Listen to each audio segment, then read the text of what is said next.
President Trump उस rally में उन्होंने ये ऐलान कर दिया कि हरमुज़ हम जानते हैं कि ईरान के कब्ज़े में है, कि वहाँ पर हमने शिकस्त दे दी है ईरान को।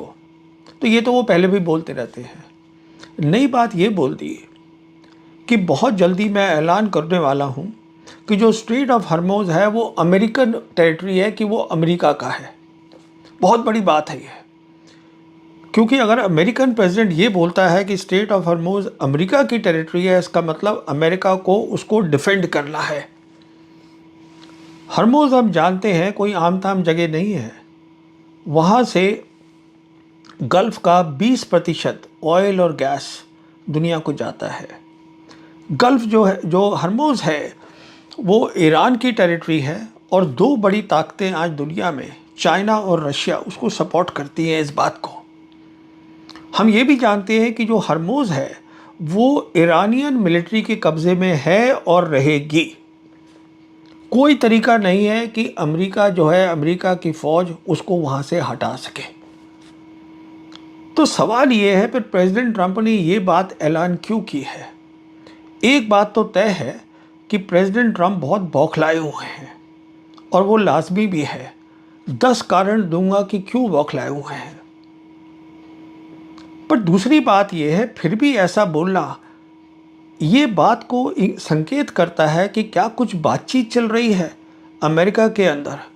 क्या प्रेसिडेंट ट्रंप अपने सीनियर मिलिट्री कमांडर्स के साथ कोई रास्ता ढूंढ रहे हैं किस तरीके से हरमुज़ को खोला जाए या ईरानियंस को वहाँ शिकस्त दी जाए।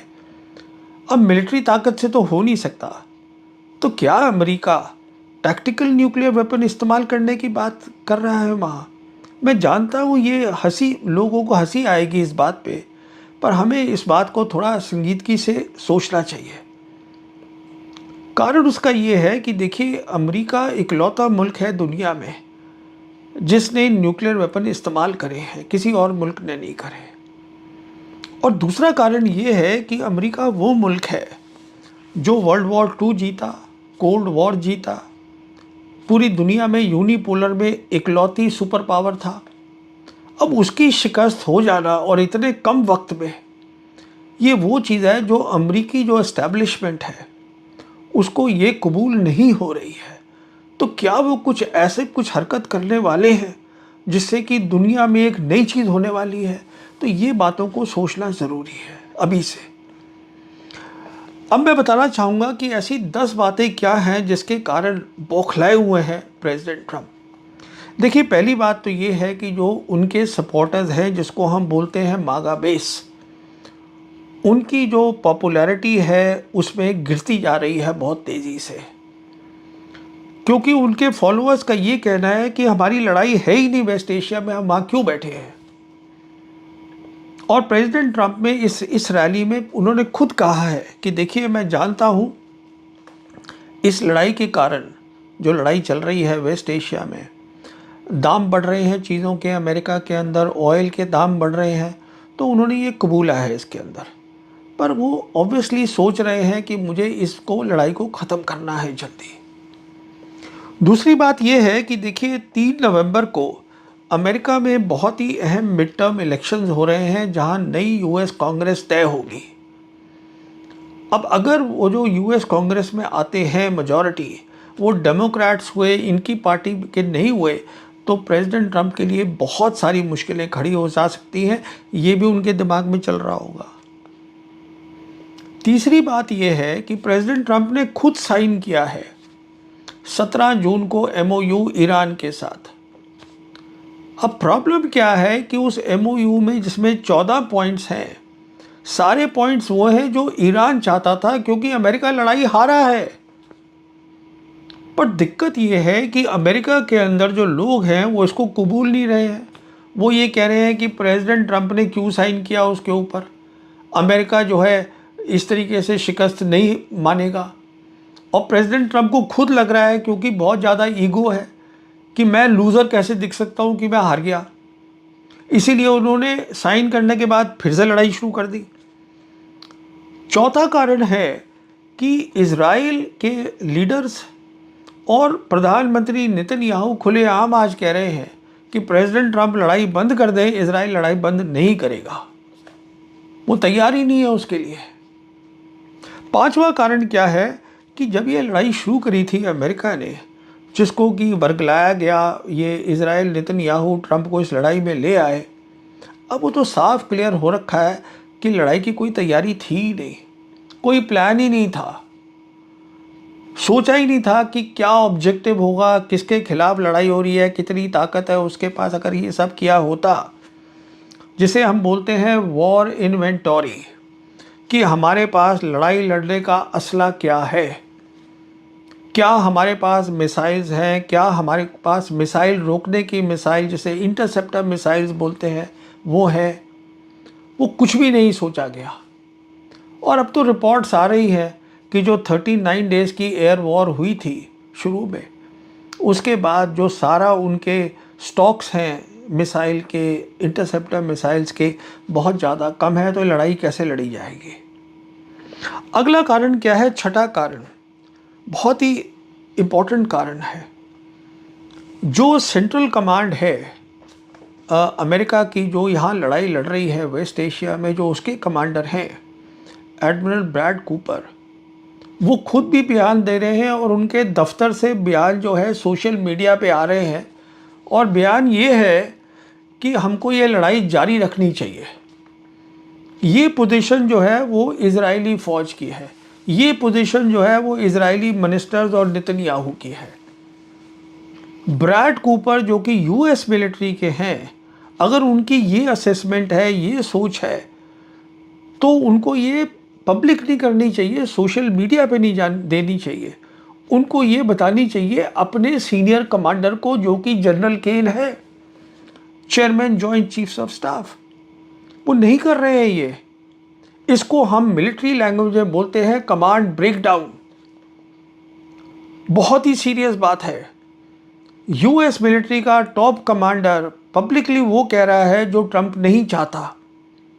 ट्रंप वो लड़ाई बंद करके बाहर जाना चाहते हैं, सीरियस मामला है।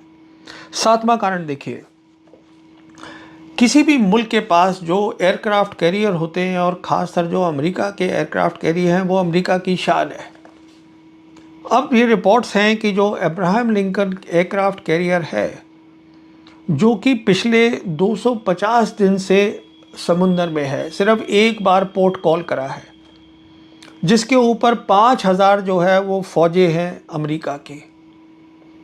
वहाँ पर मोराल लो है, खाना नहीं मिल पा रहा है। 8 क्रू मेंबर्स ने, रिपोर्ट आ रही है, सुसाइड कमिट कर ली है। क्रू मेंबर्स की जो फैमिली है वो बात कर रही हैं सोशल मीडिया पे कि जो है वहाँ बहुत दिक्कत हो रही है हमारे वहाँ पे जितने भी लोग हैं उनको।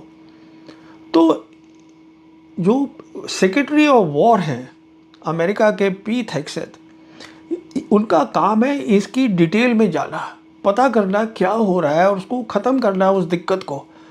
वो पब्लिकली कह रहे हैं कि कुछ भी नहीं है ऐसा, मोराल भी जो है वो कम नहीं हुआ और सब कुछ ठीक ठाक है। तो ये यूएस मिलिट्री में एक तरीके से, क्या इसको बगावत ही बोलते हैं और क्या बोलते हैं, हर आदमी अपना काम करने में लगा हुआ है, कमांड ब्रेकडाउन है। अगला कारण सुनिए, आठवां कारण, ये जो 8 अगस्त को जो हुआ है मक्का जॉइंट डिफेंस एग्रीमेंट, जिसमें हम जानते हैं 3 मुल्क हैं, पाकिस्तान है, टर्की है, सऊदी अरेबिया है। इसको बिल्कुल कोशिश नहीं करी गई है अमेरिका में समझने की। अमेरिका के जो एनालिस्ट हैं वो अभी भी लगे हुए हैं कि इसके में जो लिखा है अटैक ऑन वन, अगर एक पे अटैक होगा तो तीनों उसमें लड़ाई में शामिल हो जाएंगे, जो कि नेटो में होता है आर्टिकल 5 में। ये वही बन रहा है, वो नहीं है। मैं समझा चुका हूँ अपने हिंदी के वीडियो में, ये जो जॉइंट, जो attack on one, attack on all जो है, वो यूनाइटेड नेशन के अंडर है, वो नेटो नहीं है, वो अलग चीज़ है वो। पर अमेरिकी जो हैं वो अपने तरीके से सोचते हैं, समझने की कोशिश नहीं कर रहे हैं कि जो नया वर्ल्ड ऑर्डर बन रहा है इसका क्या मतलब है। तो ये सब बातें प्रेसिडेंट ट्रंप को बताई जा रही होंगी, और ये भी बताया जा रहा होगा कि इस एग्रीमेंट के अंदर आज 3 मुल्क हैं, कुवैत है, उसके बाद कतर है लाइन में खड़ा हुआ, वो भी इसको शामिल ज्वाइन करना चाहता है। टर्की कोशिश कर रहा है कि इजिप्ट भी इसके अंदर शामिल हो जाए। तो कहने का मतलब ये है, वो ये भी सोच रहे होंगे कि ये सब मेरे खिलाफ है, और इसको मैं जल्दी से जल्दी रोकूं, इसका मतलब मैं हरमोज़ खोलूं जल्दी से जल्दी, और मैं यहाँ से अगला स्टेप अपना सोचूं। फिर ये भी एक खतरा दिख रहा है। अगली बात बताता हूँ, 9th बात। आज मैं एक अमेरिका का चैनल है ट्रांजिशन प्रोटोकॉल, उस पर था, तो उनके होस्ट ने मुझे बताया कि जो प्रिंस सलमान है सऊदी अरेबिया के, उन्होंने फिर से बात करी है प्रेसिडेंट ट्रंप से और कहा है कि आप इस लड़ाई को आगे ना बढ़ाइए बिल्कुल। और उसका कारण बिल्कुल सही है, क्योंकि आप देखिएगा जो सऊदीज़ है वो कोशिश में लगे हुए थे कि हम दोनों जगह अपना पैर रखें लटका अटा के। अमेरिका से भी दोस्ती करी हुई है और चाइना और ब्रिक्स के मेंबर भी हैं। तो अब क्या हुआ है, याद करिएगा कि नवंबर 2025 में प्रिंस सलमान गए थे वाइट हाउस में, जहां पे प्रेसिडेंट ट्रंप भी खड़े थे। वहां पर ये अनाउंसमेंट करी प्रिंस सलमान ने कि जो सऊदीज़ हैं वो $600 बिलियन अमेरिका में इन्वेस्ट करेंगे। उसके ऊपर प्रेसिडेंट ट्रंप ने ये टिप्पणी करी थी कि भाई 600 की जगह आप 1 ट्रिलियन कर दो। और हम जानते हैं कि अमेरिका की बहुत सारी इन्वेस्टमेंट्स हैं सऊदी अरेबिया में, और ये वो भाषा है पैसे की, डील्स की, जो प्रेसिडेंट ट्रंप को समझ में आती है। तो सऊदी प्रिंस ने यही बताया होगा प्रेसिडेंट ट्रंप को कि इस सब पे खतरा है, मैं इन्वेस्टमेंट नहीं करूँगा, आपकी जो यहाँ इन्वेस्टमेंट्स हैं उन पे भी खतरा है। तो वो उनको बात समझ में आ रही है। तो वो ये एक बड़ी बात, इम्पॉर्टेंट बात है। और वो ये भी समझ रहे होंगे कि सऊदी जो है वो इसमें जॉइंट डिफेंस एग्रीमेंट में भी शामिल है। फिर एक और जो बात पता चली वो ये है कि जो यूएई है, जो अभी तक बिल्कुल अलग थलग था, अपना लगा हुआ था, क्योंकि उसका अब्राहम अकॉर्ड है इज़राइल के साथ, यूएई की इन्वेस्टमेंट से इतनी इज़राइल के अंदर नज़दीक है, इज़राइल के नज़दीक है वॉशिंगटन के, सोच रहा था कि मैं इन सबसे अलग जो है काम कर सकता हूँ, मुझे ईरान से कुछ लेना देना नहीं है। वो भी अब लाइन पे आ रहा है।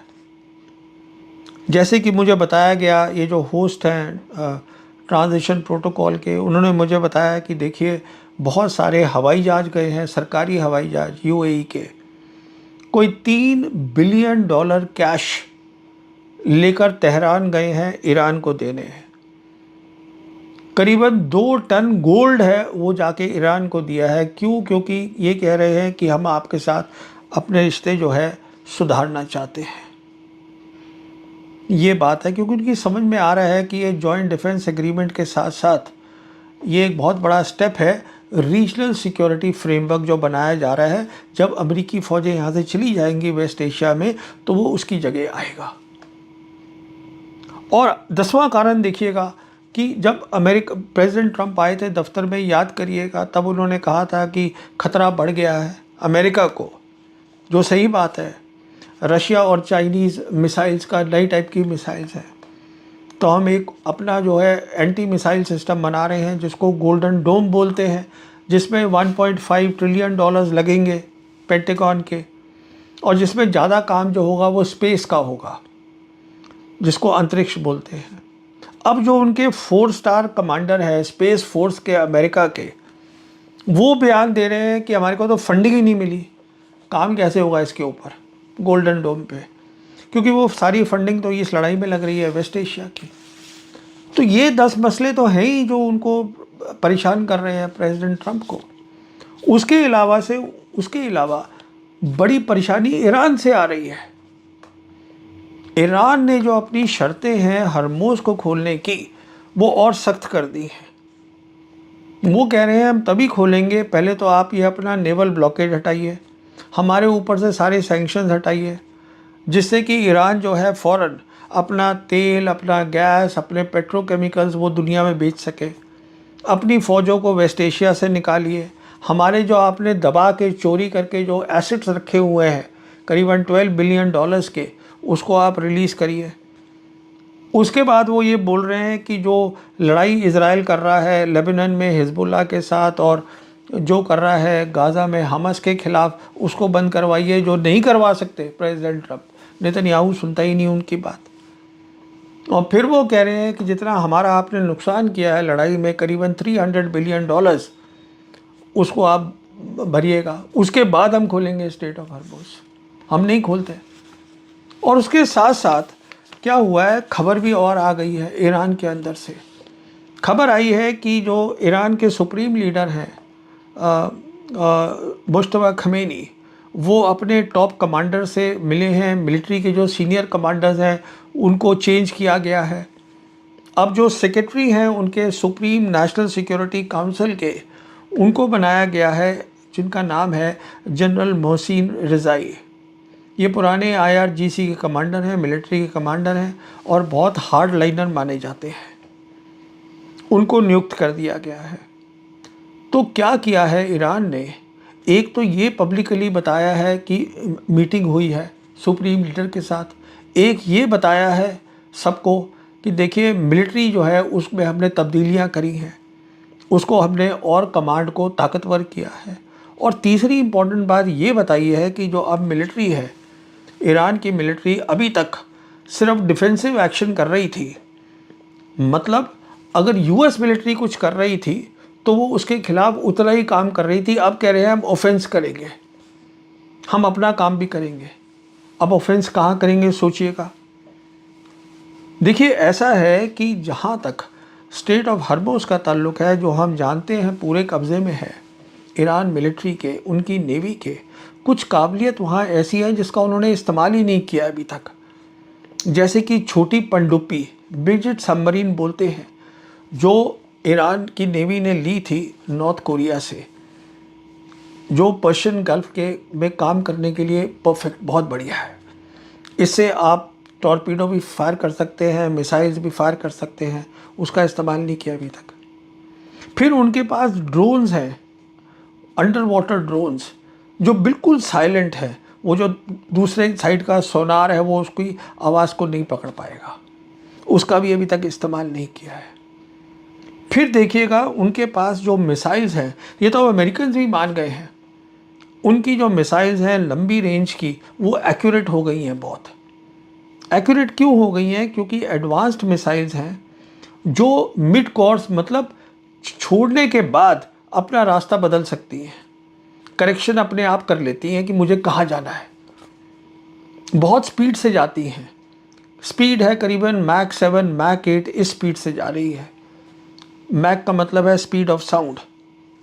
फिर जो वहाँ पर जो मिसाइल पहुँचेगी, एक तो मान लीजिए इजराइल है, उनके पास इंटरसेप्टर नहीं है, कमी है। और दूसरा उस मिसाइल में क्योंकि वो अपना रास्ता बदल लेती है, कोर्स करेक्शन कर लेती है, वो उनके जो एयर डिफेंस सिस्टम्स हैं वो उनको इवेड कर देगी, उससे अलग निकल के टारगेट पे जाके हिट कर देगी, वो कर सकती है। तो कहने का मतलब ये है, जब इतनी उनके पास एक्यूरेट मिसाइल्स हैं, तो ये जो नेवल ब्लॉकेड लगा रखा है हर्मुज़ पर अमेरिकन्स ने 13 अप्रैल से, नेवल ब्लॉकेड का मतलब होता है ये लड़ाई है, दिस इज़ वॉर। जब आप नेवल ब्लॉकेड लगाते हैं, अभी तक ईरानियन चुप बैठे थे। क्या ऑफेंस का मतलब है कि अब वो अपनी मिसाइल इन पे दागेंगी, जो यहाँ पर इनके बड़े बड़े जहाज हैं वहाँ पर। अगर 2 जहाज भी उड़ गए, डिस्ट्रॉयर्स उड़ गए US नेवी के, तो आप सोच लीजिए कि क्या इज्जत रहेगी अमेरिकन नेवी की, जो इतनी बड़ी नेवी, ताकतवर नेवी मानी जाती है। फिर ईरानियन ने ये भी कह दिया है कि हम स्टेट ऑफ हर्मुज़ में जो अंडर सी केबल्स इंटरनेट जा रहा है, अब उसको काट सकते हैं। इंटरनेट कट गया तो जो इंटरनेट जा रहा है गल्फ़ कंट्रीज़ में, वेस्ट एशिया में, इवन इंडिया में, करीबन 7 केबल्स हैं जो मुंबई जा रही हैं, उस पर आप समझ लीजिए कितना नुकसान हो जाएगा। इंटरनेट ही अवेलेबल नहीं है, आप क्या करिएगा। फिर उसके बाद जो है, आज उनके पास ताकत है कि वो जो है वो डिगो गार्शिया तक हिट कर सकते हैं, क्योंकि इतनी एक्यूरेट मिसाइल है। डिगो गार्शिया 4000 किलोमीटर है ईरान से लेकर इंडियन ओशन रीजन में। और ये सब इसलिए हो पा रहा है क्योंकि चाइनीज़ ने उनको स्पेस की कैपेबिलिटी बेदू दे रखी है। और बेदू की एक ख़ास बात क्या है, बहुत ही एडवांस्ड है, GPS से जो अमेरिका की है उससे बेहतर है। इसमें होता है जिसको बोलते हैं हम यागोन ऑगमेंटेशन सैटेलाइट्स, जो कि 900 किलोमीटर और 1200 किलोमीटर एल्टीट्यूड पे काम करता है ज़मीन के ऊपर। जिसको हम लो अर्थ ऑर्बिट बोलते हैं। इसका सिग्नल बहुत स्ट्रांग होता है, इतना स्ट्रांग सिग्नल है कि जो अमेरिकी इलेक्ट्रॉनिक वॉरफेयर है या साइबर है, इसमें इस्तेमाल नहीं हो पाएगी, नुकसान नहीं कर पाएगी। तो इस सिग्नल के थ्रू जो है वो जो लंबी रेंज की मिसाइल्स हैं उनको रास्ता बताया जाता है और वो एक्यूरेसी से अपने टारगेट पे पहुंचेंगे। कहने का मतलब ये है कि आज ईरान पूरी तरीके से ताकतवर पोजीशन में है, मिलिट्री के मुतालिक एडवांस्ड मिसाइल्स हैं, प्रोडक्शन बढ़ी हुई है, और दूसरी तरफ वो जो है सब कुछ कम है, ड्रोन्स हैं, सब कुछ इनके पास है, प्रोडक्शन हो रही है। अच्छा, पर आज भी जो है जो उनकी फोकस है, जो वो चाहते हैं, जो ईरानी चाहते हैं, वो ये चाहते हैं कि अमेरिका जो है यहाँ से निकले बाहर। अपनी फ़ौजें जो 50,000 फ़ौज उन्होंने वहाँ बिठा रखी है, और कुछ तो हट भी गई है अब गल्फ़ कोऑपरेशन काउंसिल के जो कंट्रीज़ हैं GCC की, वहाँ से उसको आप निकालिए, जिससे कि हम अपना रीजनल फ्रेमवर्क, जिसमें अहम काम होगा जो मैंने बताया मक्का जॉइंट डिफेंस एग्रीमेंट का, वो वहाँ पर लाएं। हम अपने मसले खुद सॉर्ट आउट करना चाहते हैं, आप निकलिए यहाँ से। वो आज भी वही चाहते हैं। इसमें पाकिस्तान का, अब जब मैंने आपको ये पूरी बात समझा दी कि क्या ट्रंप सोच रहे हैं और जो उन्होंने ऐलान किया है, तो आज पाकिस्तान का रोल जो है वो और बढ़ गया है। पाकिस्तान मीडिएटर तो है ही, उसका अब काम ज़्यादा हो गया है। और यही कारण है कि रिपोर्ट्स आ रही हैं कि ईरान की हाई पावर्ड 21 मेंबर की टीम, जिसमें उनके सीनियर लीडर खालिबाफ, अब्बास अराक्ची भी शामिल हैं, ये सब जा रहे हैं पाकिस्तान। क्यों जा रहे हैं? बहुत सीधी सी बात है, क्योंकि आज पाकिस्तान के जो आर्मी चीफ हैं फील्ड मार्शल आसिम मुनीर, वो इकलौते पर्सन हैं, इकलौते हैं जो कि प्रेसिडेंट ट्रंप से डायरेक्टली बात कर सकते हैं, उनको बता सकते हैं कि देखिए यहाँ पर क्या सोच है, क्या तैयारी है, कि किस तरीके से आप जो बोल रहे हैं कि हम ये कर देंगे, उससे क्या नुकसान हो सकता है। क्योंकि प्रेसिडेंट ट्रंप के जो खुद हैं एडवाइज़र्स, पीट हेगसेथ जैसे, उनको तो लड़ाई भी समझ में नहीं आती, और सारे के सारे जिसको हम बोलते हैं येस मैन, हाँ मतलब बॉस की बात को हाँ कर दी, उस टाइप के तो लोग वहाँ भरे पड़े हैं। तो कौन बताएगा प्रेसिडेंट ट्रंप को कि आपके पास एक ही रास्ता है, और वो ये है आप आराम से आइए और बात करिए ईरानियंस के साथ, और जो आपने MOU साइन करा है उसको आप मुकम्मल करवाइए, उसको आप कैरी फॉरवर्ड करिए। तो आज पाकिस्तान, इसमें कोई शक नहीं होना चाहिए, हमें समझना है पाकिस्तान जिसके पास पूरी सपोर्ट है चाइना की, जिसके पास सपोर्ट है रशिया की, इकलौता मुल्क है जो ये थ्रेट दी गई है प्रेसिडेंट ट्रंप की कि मैं हरमोज़ को अपनी टेरिटरी ऐलान कर दूंगा। उसका क्या मतलब है? वो उसको सुलझा के मामले को ठंडा करके उसको जो है एक बहुत बड़ी जो प्रॉब्लम खड़ी हो सकती है दुनिया के लिए, उसको पाकिस्तान काफ़ी मदद कर सकता है।